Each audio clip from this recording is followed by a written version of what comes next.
이상 넘게 지금 보여지고 있는 실정입니다.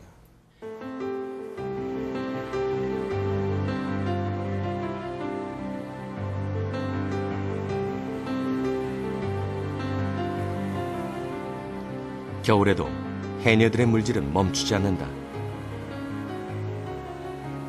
하지만 바다의 급격한 변화는 이들의 삶에 영향을 미친다.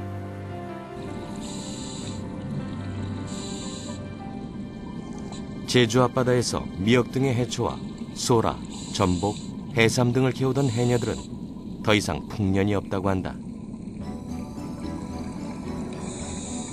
해조류는 줄어들고 아열대 무척주 생물들이 늘어나면서 주 수입원이었던 토종이 사라질 위기에 놓여 있기 때문이다.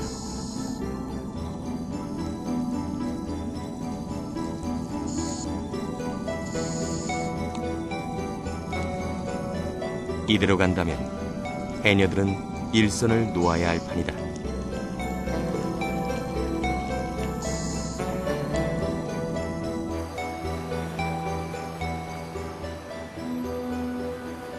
해조류가 서식해야 되는 부분에 경산호들이죠. 거품도산호라든가 아니면 그물코돌산호라든가 그런 산호들이 좀 많이 번성함으로 인해 가지고 해조류들이 좀 자랄 수 있는 그런 공간을 많이 침해를 하게 되고, 그러고 인해 가지고 소라라든가 전복들 같은 그런 해녀분들께서 이렇게 직접적으로 채취를 하셔서 생계 활용하시는 부분들에 좀 영향을 좀 많이 미치고 있고, 악영향을 많이 미치고 있고.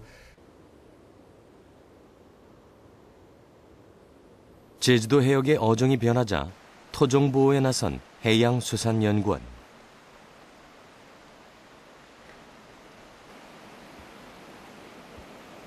이것이 어린 홍해삼입니다. 홍해삼.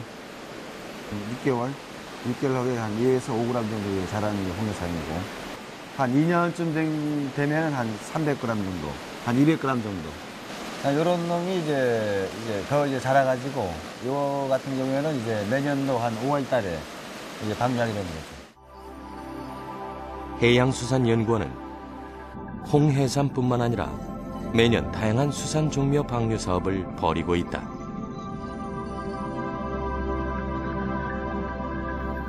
돌돔과 감성돔, 다금바리 치어를 비롯해 홍해삼, 전복 등 사라져가는 어종들을 다시 바다로 돌려보낸다. 요즘 기후변화 등으로 인해 가지고 점점 제주도 해역이 아열대화되면서 기존에 서식하고 있던 어종이 이제 이동하거나 자원이 감소하게 따라 가지고 저희들 방류 사업의 주목적은 이제 자원 증강 측면도 있고 토속 어종 보호 측면에서 역점을 둬 가지고 이제 방류 사업을 이제 실시하게 하고 있습니다. 국내 유통되는 자연산 전복의 경우 80% 정도가 방류 사업을 통해 다시 걷어들인 것으로 조사돼진다. 해양수산연구원은 개별 전복에 금속 태그를 달아 이를 추적 조사하고 있다.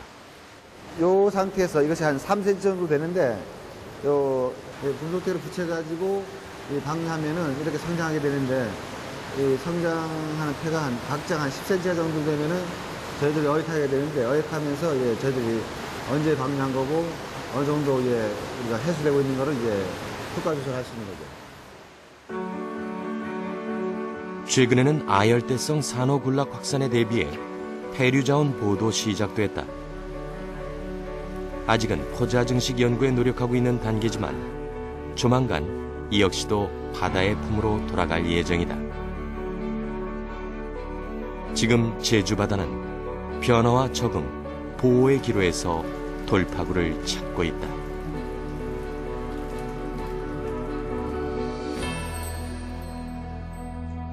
지난 12월 19일 기상청 주관으로 국가기후변화 시나리오 워크숍이 열렸다. 이날의 발표 내용 중 우리가 주목해야 할 부분은 바로 우리나라 극한기후 변화 전망이다. 과연 2050년 한반도 기후는 어떤 모습일까?